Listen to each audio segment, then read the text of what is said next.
Dobrodošli u još jednu neispričanu priču. U današnjoj emisiji ispričat ćemo vam priču najmlađeg grada u Zagrebačkoj županiji. Dobrodošli u Svetu Nedjelju.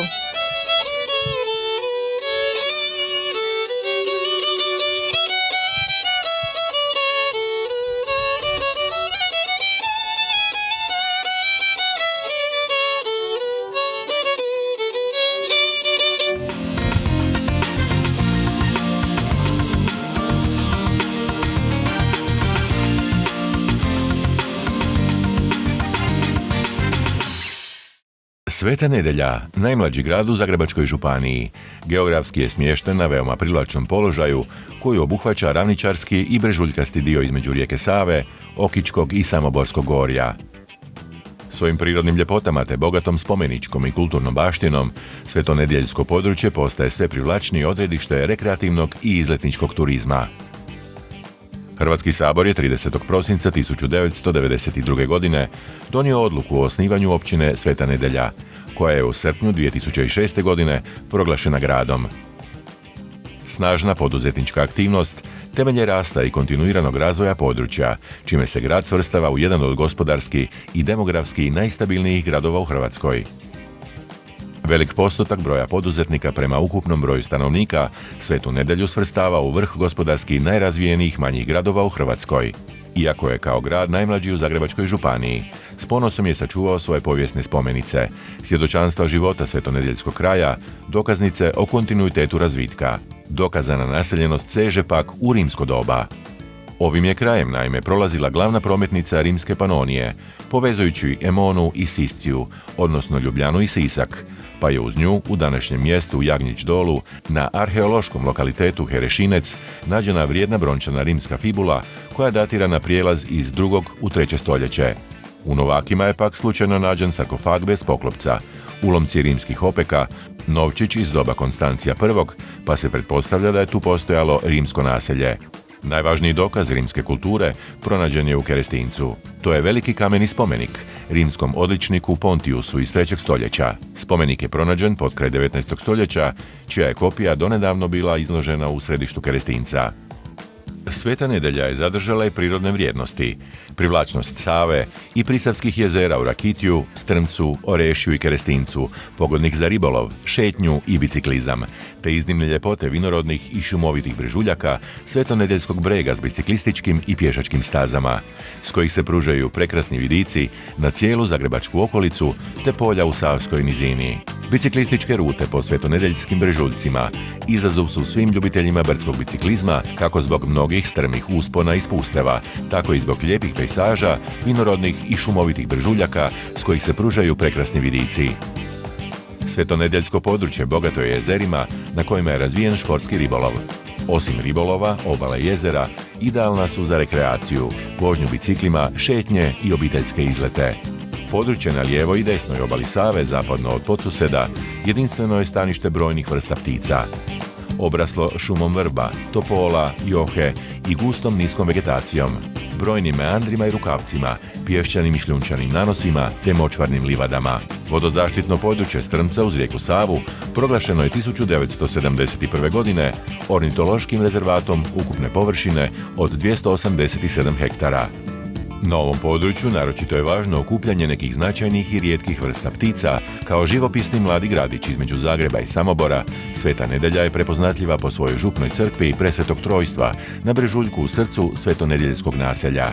Upoznajte se sa najreprezentativnijim primjercima suvenira svetonedjeljskih proizvođača koji, njegujući tradiciju svetonedjeljskog kraja u svojim radionicama, izrađuju unikatne predmete. 10 kulturno-umjetničkih udruga čuva tradicijske vrijednosti svetonedjeljskog kraja, te svojim djelovanjem njeguju i promoviraju narodnu baštinu. Često se zato priređuju izložbe s prikazima narodne nošnje i običaja svetonedeljskog kraja.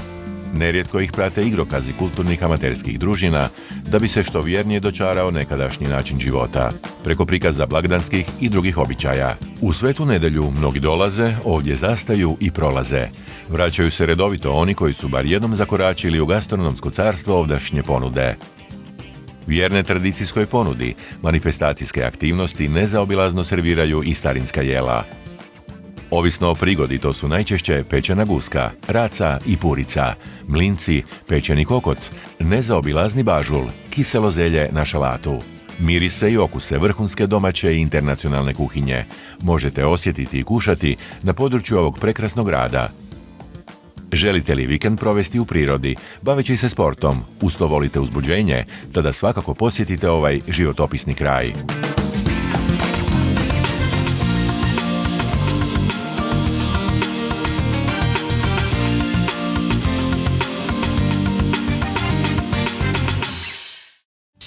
Kakva je turistička ponuda u Svetoj nedjelji i koje su to manifestacije tijekom cijele godine, saznaćemo tijekom emisije. Što bi rekli našim gledateljima, kakva je zapravo turistička ponuda Svete nedjelje? Svetonedeljska turistička ponuda je iznimno bogata i raznolika. Sveta nedjelja smještena je prije svega na jednom iznimno povoljnom geografskom položaju, nadomak smo Zagreba, te upravo raznolikost i bogatstvo kulturne ponude, bogate kulturne baštine, isto tako prirodnih ljepota, jezera svetonedjeljska koja su bogata i poznata po ribolovnom turizmu, športsko-rekreacijski sadržaj Adrenalinskog parka, svakako i brojne manifestacije, svakako Svetu nedjelju čine vrlo atraktivnim odredištem izletničkog turizma, osobito Zagrepčana koje su naše najznačajnije emitivno turističko tržište. Naime, osobito jezera na području Kerestinca, Strmca, Orešja i Rakitja gdje se održavaju mnogobrojna kako međunarodna natjecanja, tako i nacionalnog karaktera. Naime, naša jezera su bogata kapitalnim primjercima šarana, tako da česti gosti nisu samo domaći športski ribolovci, nego i strani gosti. Sveta nedjelja je svakako vrlo privlačna destinacija za aktivni odmor. Tu bi svakako napomenuli naše športsko-rekreacijske staze po Svetonedjeljskom bregu, biciklističke rute uz naša jezera i naš svakako najatraktivniji športsko-rekreacijski centar, to je Adrenalinski park Sveta nedjelja sa širokom lepezom športsko-rekreacijskih sadržaja od adrenalinskog parka, paintballa, steriličarstva. Preporučamo aktivan odmor i u Adrenalinskom parku i na našim brojnim pješačkim i biciklističkim rutama koje se protežu po Svetonedjeljskom bregu, a koje smo realizirali u suradnji sa našim udrugama Planinarsko društvo Pinklec i Biciklistički klub Sveta nedjelja. U suradnji s njima trasirali smo, označili rute, napravili promotivne karte koji su također vrlo traženi materijal u svim našim promidžbenim aktivnostima. Mi smo najmlađi grad na području Zagrebačke županije i moram istaknuti da imamo iznimno velik broj kulturno-umjetničkih društava, sportskih udruga koje nam pomažu u realizaciji brojnih manifestacija i također pridonose obogaćenju turističke ponude i dovođenju naravno naših gostiju turista. Od manifestacije svakako valja izdvojiti naš već tradicionalni svetonedjeljski fašnik, zatim je tu naš tradicionalni hrvatski klasik maraton Rally Oldtimera, dječji glazbeni festival Radost u pjesmi i ono po čemu je Sveta nedjelja najposjećenija, odnosno dvije manifestacije koje su najposjećenije i najatraktivnije i najprepoznatljivije u Zagrebačkoj županiji, to su svakako gastroetno festival Dragi naš Kaj koji se tradicionalno održava na jezeru Orešje. Sveta nedjelja je također prepoznatljiva i po manifestaciji Svetonedjeljska fišijada koja je također iznimno posjećana, ona se tradicionalno održava na jezeru Rakitje i održava se uvijek prve subote početkom mjeseca rujna. Što više reći nakon ovoga nego da naši gledatelji posjete Svetu nedjelju i uživaju u ovom prekrasnom kraju.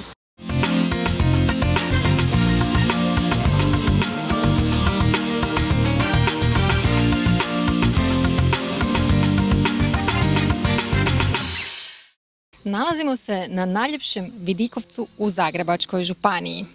A za šta vidikovac služi, reći će nam moj sljedeći sugovornik.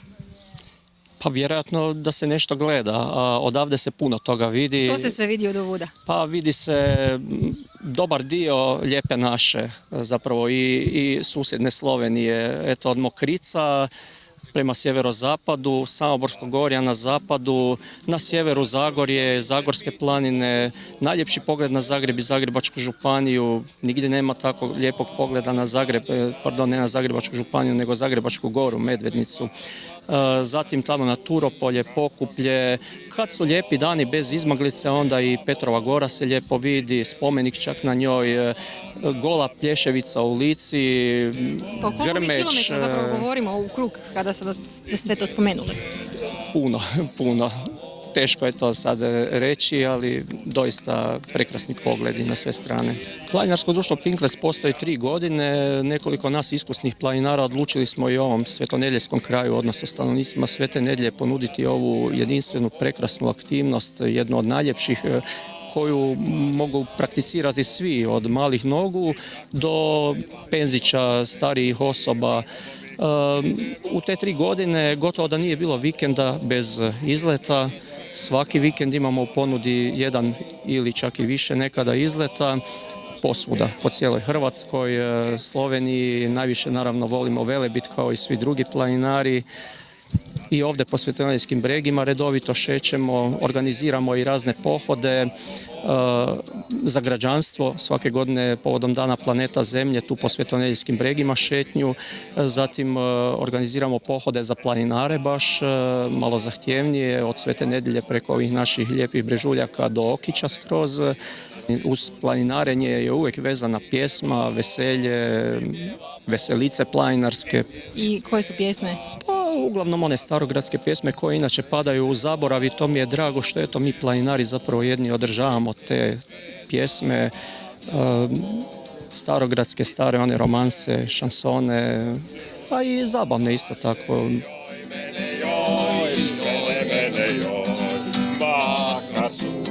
Prazne čaše, joj mene, joj, joj, joj, joj, joj, mene, joj, črleni je lajmek moj, joj, joj, joj, mene, joj, mene, joj, črleni je lajmek moj.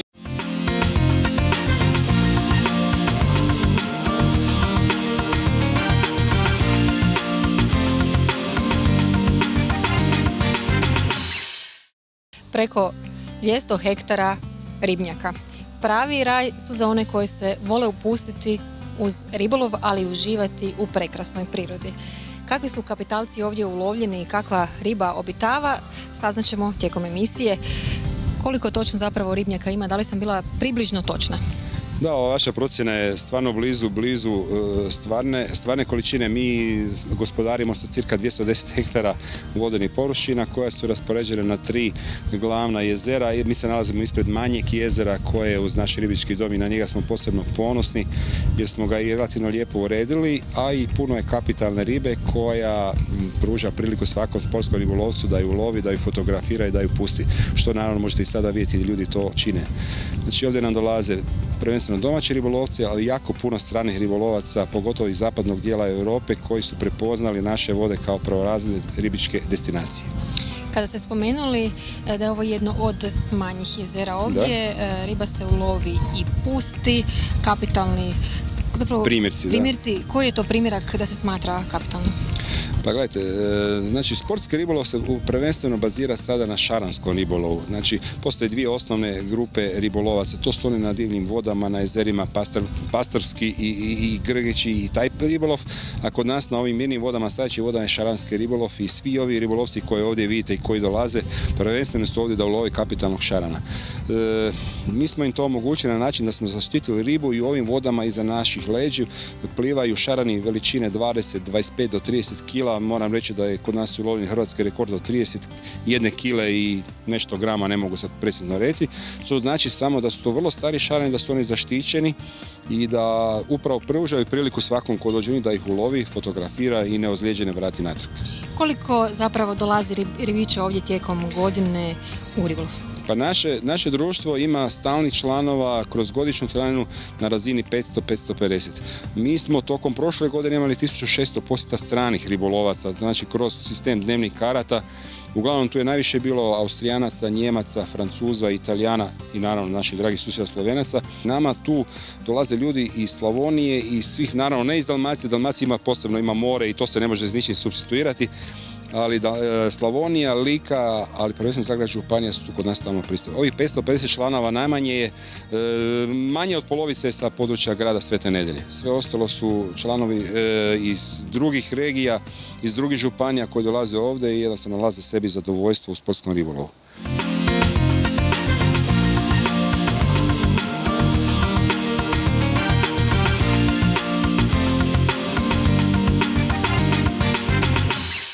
Vezana uz crkvu Presvetog Trojstva u središtu Svete Nedelje, u doba baroka nastala je još jedna građevina, gostinjac Crkvenjak. Prvotno kao crkvena kuća, služila je kao gostinjac za potrebe župnoga dvora, a kasnije imala različite namjene, najdulje kao pučka škola, stan za učitelje, prostorije za crkvena društva i slično.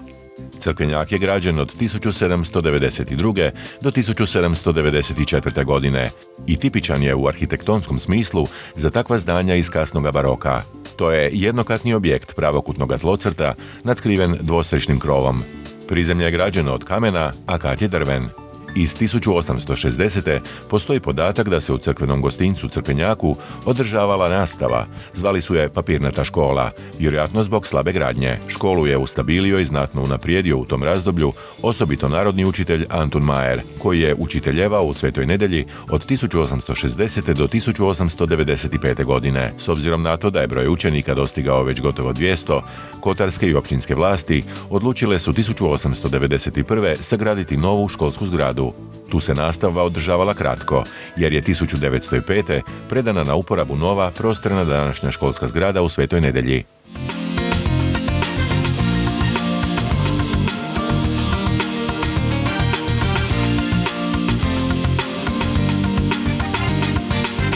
Dvorac Erdedi u Kerestincu, jednokatna je renesansno-barokna građevina. Kaštel Dvorac u Kerestincu prošao je burnu povijest. Tu se 1573. odigrala jedna od važnih bitaka znamenite seljačke bune, a utvrdu su nekoliko puta opsjedale i pljačkale osmanske čete. Dvorac je proživio više pregradnji, rušenja i obnova.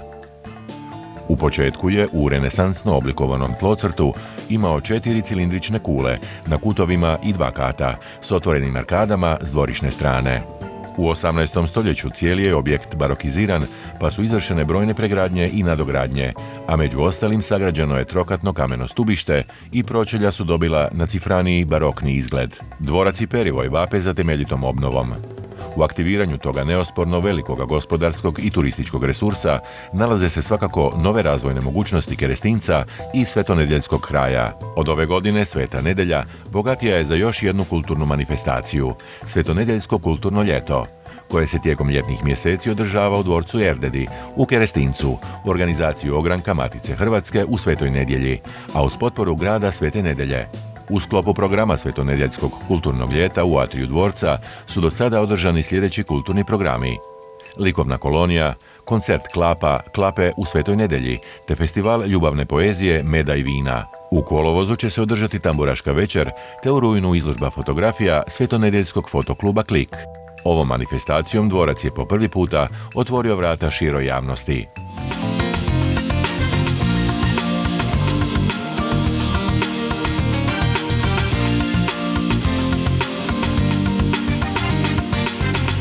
Oldtimer klub Stari kotači. Što možete reći našim gledateljima? Po čemu ste specifični? Oldtimer klub Stari kotači osnovan je 1995. godine, znači već imamo davno, tako je. Okupljamo ljubitelje starodobnih vozila, oldtimera, što automobila, tako i motora. Trenutno nas u klubu ima 85 sa preko, ja bih mogla reći, 150 raznih vozila. Neki su uređeni, obnovljeni, neki su u fazi restauracije, obnavljanja. Idemo svake godine na razne relije s tim našim vozilima, sudjelujemo u natjecanjima, tako da ima tu i sportski karakter naša udruga. Natječemo se, već smo 2 godine za redom prvaci Hrvatske.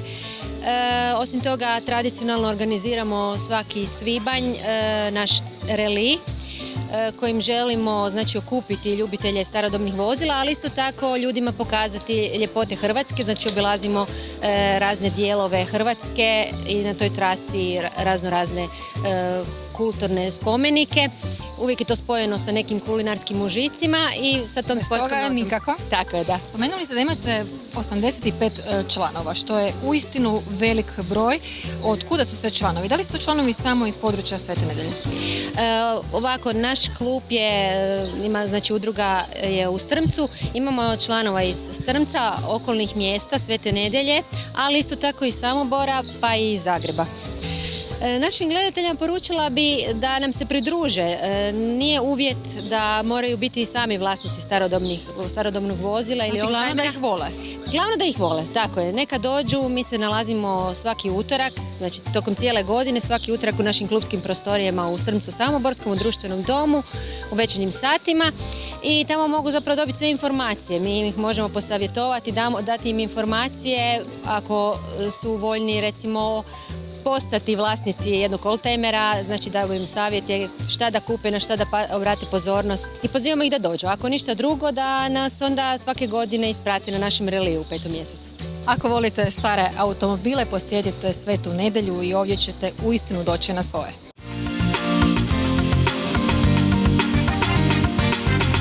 Gotovo da i nema putnika namjernika koji ne zna za crkvicu na Brijegu, zaštitni znak Svete Nedelje.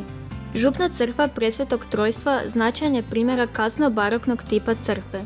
Posebnost ove crkve čini kupola ukrašena štukaturama s ornamentima. Župa Presvetog Trojstva prvi se put spominje 1334. godine, a u popisu župa Zagrebačke nadbiskupije nalazi se od 1501. godine. Jedan od znamenitijih ljudi svetonedeljskog kraja bio je župnik ove župe Mihalj Šilobot Bolšić, na službi od 1760. do 1787. godine, najpoznatiji kao tvorac prve hrvatske aritmetike. Crkva je najprije bila gotička građevina koja je tijekom vremena stradala, obnovljena je u baroku. Od inventara značajan je glavni oltar iz 1811. godine, bočni oltar s kipom Majke Bože žalosne te propovedaonica i orgulje iz 1900. godine. U središtu naselja u župnu crkvu Presvetog Trojstva od vrijednijih spomenika kulturne baštine i kapela Svetog Roka kao vrijedan primjerak skladne barokne građevine iz 18. stoljeća. Posebnost ove kapele čini pozadnji obnovljeni barokni oltar Svetog Roka iz 1751. godine koji pokriva cijeli zid svetišta. Dodatnu vrijednost ovoj kapeli daju i orgulje sa jednim manualom i bez pedale koje su jedne od rijetkih u Hrvatskoj.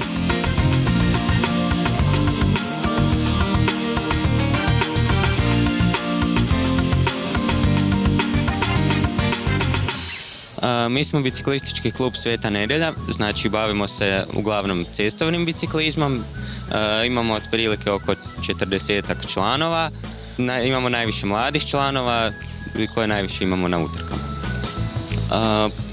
Postojimo znači 7 godina, klub je utemeljio profesor Ervin Škacan. Idemo na sva natjecanja u Hrvatskoj, na nacionalna prvenstva i na neka inozemna natjecanja. Osvajamo, znači, vrlo smo dobri na državnim prvenstvima, imamo oko 10 medalja sa državnih prvenstava i još dosta sa natjecanja manjih značaja. Pa na treninzima se nalazimo skoro pa svaki dan. I još ponekad imamo, znači, ponedjeljkom sastanak i ponekad nekakvo druženje.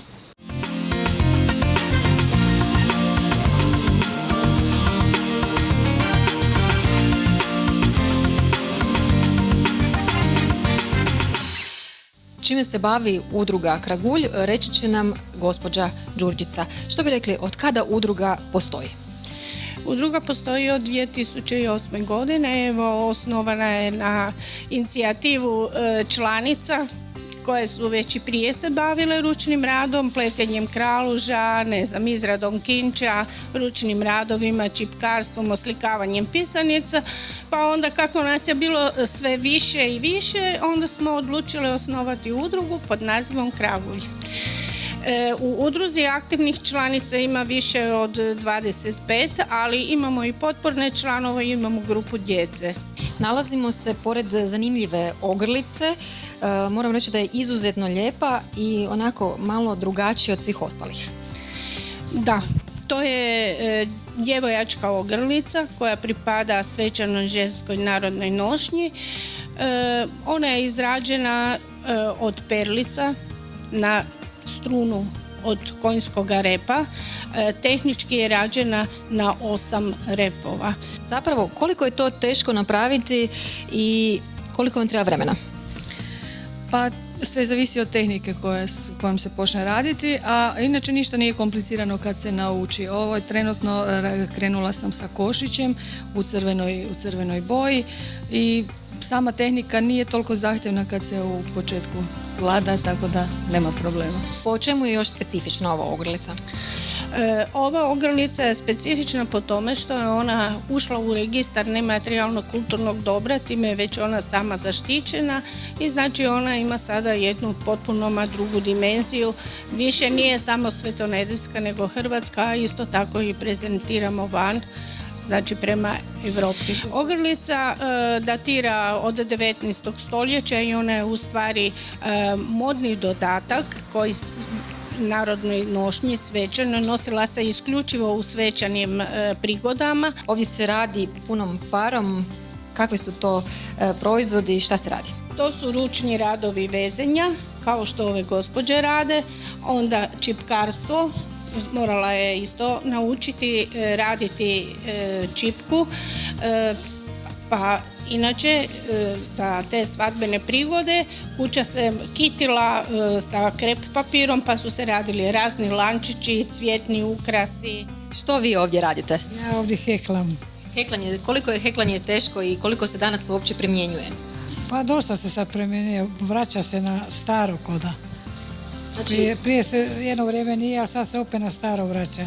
Koliko vam je potrebno vremena da bi ovako veliki, ne znam da li je to stolnjak ili nešto drugo? To je nastoljnjak, 20 sati. 20 sati je potrebno. 20 sati, da. Zanimljive ruže, stolnjaci, jastučići. Saznaćemo naravno i što je to. Što je to pored vas? Pa pored mene prvenstveno su babice. Uz kraluš, to je jedan od naših suvenira Svete Nedelje koje smo radili osim babica u tijestu koje kakve figure, vidite. Ruže koje sada izrađujete, po čemu su one specifične? To je motiv koji se provlači kroz tkanice, kroz nošnje, kroz izradu nakita. Uvijek skrećem pažnju na te škure rože. Udruge su jako bitne za oživljavanje i očuvanje kulturne baštine, ali prvenstveno baštine onoga kraja u kojoj udruga djeluje. Ako želite naučiti nešto što niste do sada znali, ako želite naučiti raditi prekrasne ogrlice, nakit, ružice od papira, znate gdje ćete se obratiti, oni će vas, kao što ste čuli, rado poučiti svemu onome što znaju.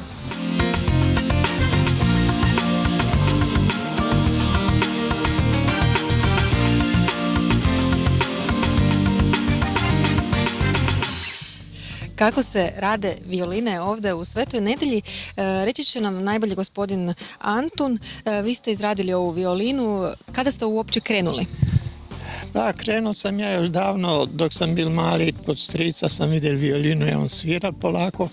I onda kad sam ja otišao u penziju, zamislite vi, nakon 40 godina, bila je nekakva emisija u Vjesniku Radi sam. Pa je jedan gospodin iz Kustošije izrađival violine, ja sam se onda povezal sa njim i tako je negdje to 91. druge počelo. I evo i do sad, znači ovih 20 i koliko godina, ja sam negdje oko 18-19 komada violina napravili, sad radim valjda 20. Sve to zapravo krenulo u Radi sam? U Radi sam, da. Ja sam normalno pročital knjigu o krsniku onom iz Rijeke, to bil jedan liječnik, ali on je isto violine rastavljao od Stradivarija, mjerio i tako da imam puno podataka kak se izrađuju, od čega, šta bi bilo najbolje. I tako na kraju sam se evo upustil u to. Puno sam ih podijelil kao suvenire familiji, odnosno ovim bratićima i tako.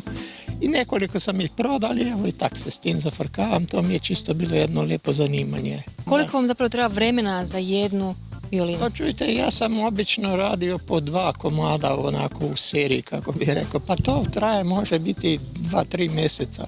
No vi ne izrađujete samo violine, izrađujete i male minijature koje su ovako vrlo zanimljive.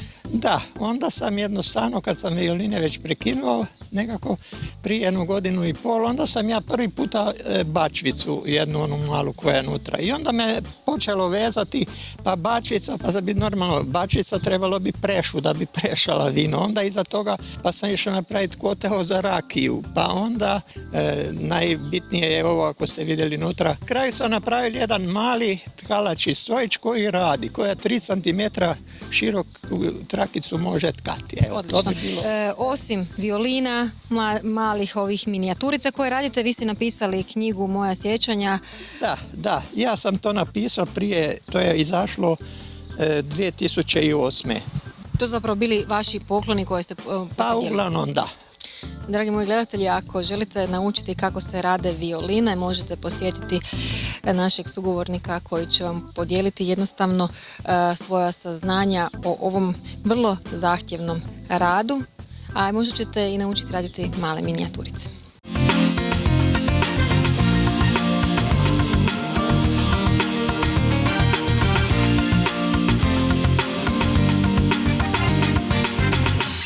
Kapela Svetog Andrije u Novakima spominje se u kanonskim vizitacijama davne 1642. godine. Kao malu drvenu kapelu odlučili su je izraditi mještani, katolici i krštenci, da ne bi na sveto mjesto morali putovati do Svete Nedelje. U ovoj kapelici, koja datira otprilike od negdje polovice 17. stoljeća, konkretnije od 1642. godine, bilo je i dobrih i loših vremena. Naravno, najviše je kapelica bila u jednom derutnom obliku, ponekad je se obnavljala, ali nikada detaljno. Novom obnovom, započetom 2012. godine, pod vodstvom župnika Božidara Cindorija, a i uz pomoć manjeg broja župljana i dijelom grada Svete Nedelje, započela je sanacija. Kapelica je završena potpuno i izvana i iznutra i možemo reći da moramo biti presretni što imamo i župnika koji je znao uraditi ovaj posao, a i vjernike i župljane koji su znali pripomoći u ovom cijelom poslu. Naravno i velika zahvala gradu Svetoj Nedelji. 1934. godine u listopadu oltar je blagoslovio i Alojzije Stepinac i u oltar postavio relikvije moći, mučenika Klementa, Justine i Menerandija.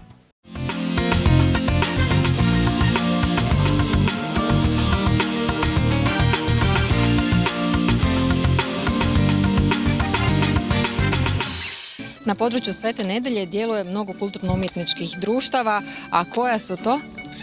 Ima ih puno. Dakle, Vidim, jako ste uzdahnuli na to. Da, pa hvala Bogu imamo jako puno kulturno-umjetničkih udruga ovdje na području grada. 14 je članica zajednice kulturno-umjetničkih udruga. Nove nastaju već svakim danom, neki su već na ulaznim vratima zajednice, kudova, tako da eto, bogati smo po pitanju kulture i kulturno-umjetničkog amaterizma na području grada Svete Nedelje. Koji su plesovi, koje su pjesme karakteristične za ovaj kraj i kakav zapravo program priređujete za neke posebne manifestacije? Od onih najmlađih uzrasta, djece sa svojim dječjim igricama, dakle folklornim igricama i nekim folklornim plesovima prilagođenim dječjim skupinama, do onih nešto starijih koji izvode ove tradicionalne plesove, klasika za prigorski kraj, odnosno kraj, to spadamo folklorno pod Samoborsko prigorje. Ali osim našeg tog izvornog folklora kojim nastojimo promovirati našu domaću kulturnu baštinu Svete Nedelje, Uz to, dakle, osim samih folkloraša u gradu imamo, dakle, i pjevačke zborove, imamo mažuretkinje, kuburaše i tako dalje. Dakle, imamo cijeli niz plesne klubove, da njih ne izostavim, zavičajna društva, tako jedan cijeli niz, cijela plejada različitih kulturnih. Koliko je zapravo ljudi uključeno u sve to, toliko toga ste nabrojili sada? Gotovo 700 ljudi je uključeno u različite kulturno-umjetničke udruge, samo u sklopu zajednice kulturno-umjetničkih udruga grada Svete Nedelje, ali postoje još neke udruge koje tu nisu niti pobrojane, tako da je jedan zavidan dio od toga.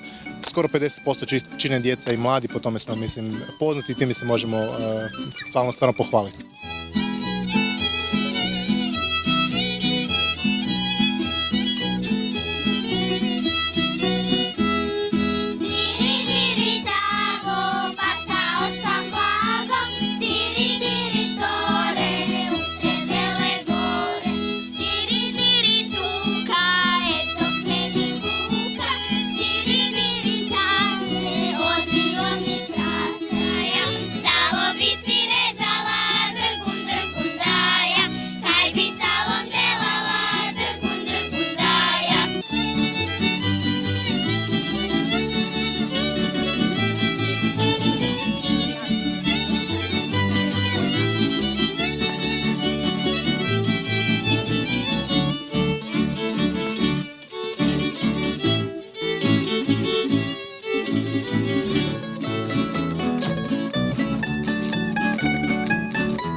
Hrana tradicionalno vezana uz ovaj kraj, saznaćemo također tijekom emisije. Što ste nam sve to danas pripremili? Prvo danas smo pripremali dizani kolač od maka, to je orehnjača, makovnjača, keksi na mašinu, to je nekad bio pojam, to se samo radilo za veće blagdane, od dizanog tijesta kifle, slani kuglov koji je isto bio tako za svečanije trenutke, štrudla slana sa sirom buče ili bučama ili bez i isto tako buhtle od dizanog tijesta sa pekmezom.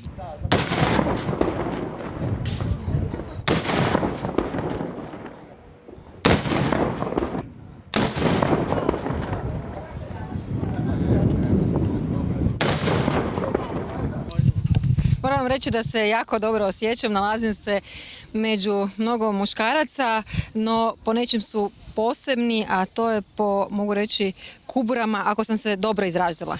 Kubura je uvriježeni naslov međunarodnom, inače službeni naziv je naprava za izvođenje glasnog pucnja, koje smo malo prije čuli. Eto, to je bilo glasno.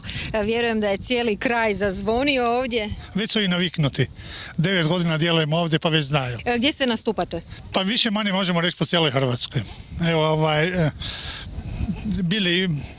U subotu idemo u Senj, bili na Vinkovačkim jesenima, Đakovački vezovi, evo tako, bilo je puno tih nastupa u tih 9,5 godina. Znači, ako vam se naši gledatelje odluče priključiti, putovat će svuda s vama po cijeloj Hrvatskoj? I uživat će. To će sigurno uživati, iako će biti malo, evo ga, čuli smo i buke.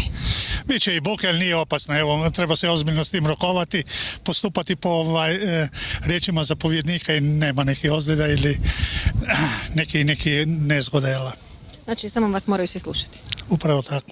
Eto, ako volite slušati, ako volite, nisam točno zapamtila kako je gospodin rekao. Naprava za izvođenje glasnog pucnja. Eto, ako volite glasan pucanj, znate gdje trebate doći.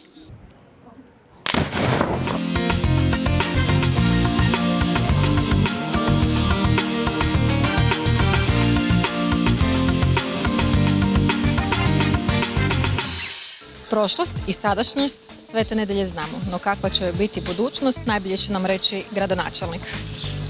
Što reći, kakva će biti budućnost? Pa ja mislim da će biti isto dobra kak je bilo i sad, kak je sad, i da će biti još bolje nego kak je sad, jer svakim danom, da ono tako veli, svakim danom sve više napredujemo.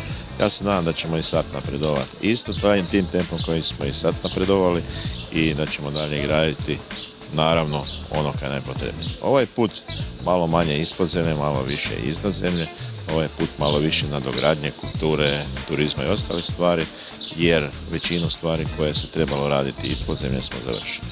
Znači sad je ono skriveno gotovo, sad ide ono što se vidi, tako da će vas moći još više hvaliti. Ipak ste jedan od, mogu reći, najboljih gradova u Hrvatskoj, barem tako kažu mnoge analize i statistike, iako se, evo ga, neki naši gledatelji ne vide to. Pa teško je to vidjeti zato jer, znate, nakon ovih izbora sam primijetio da sve kad se dobro napravi, da se to brzo zaboravi. A ono malo lošega jako, jako dugo pamti.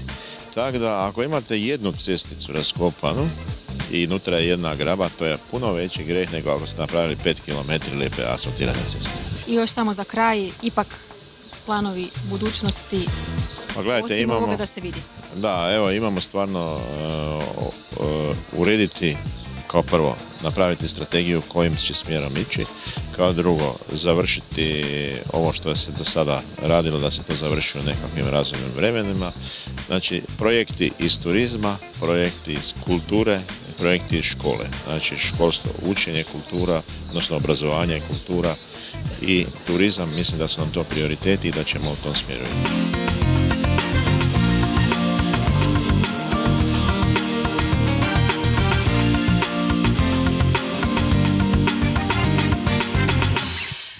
Ako volite adrenalin, mislim da ćete upravo vidjeti pravu priču o tome.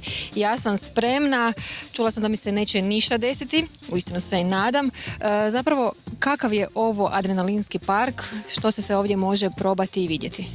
Pa ovaj adrenalinski park znači sastoji se od visokih stupova, to je znači poligon sa elementima na visini preko kojih znači morate preći. Njegova namjena je savladavanje strahova, znači da se oslobodite onih strahova ako ih imate od visine.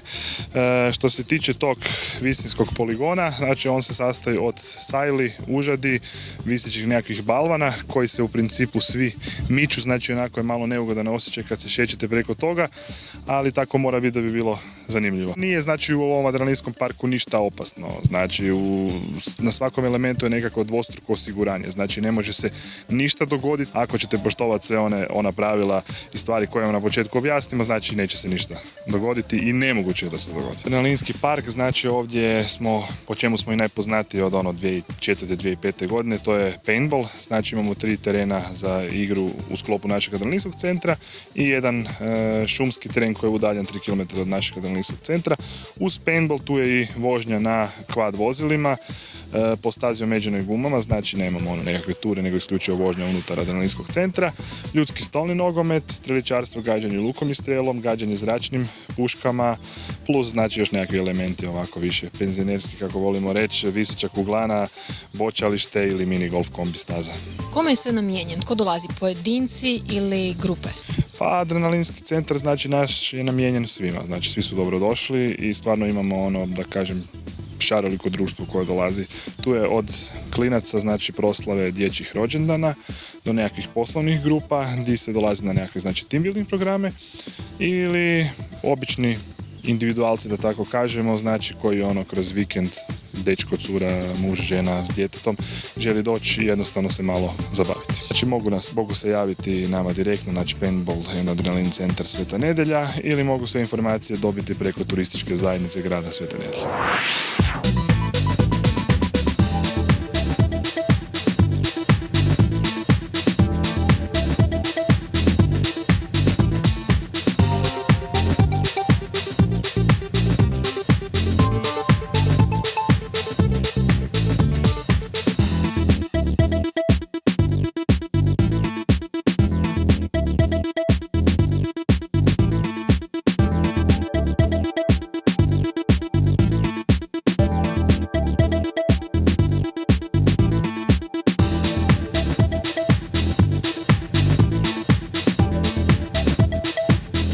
Došli smo do kraja ovo tjedne neispričane priče. Ovdje u Svetoj Nedjelji uistinu ćete uživati, bilo da je riječ o gastronomiji ili o adrenalinu. Vidimo se ponovno za tjedan dana, a do tada lijep pozdrav!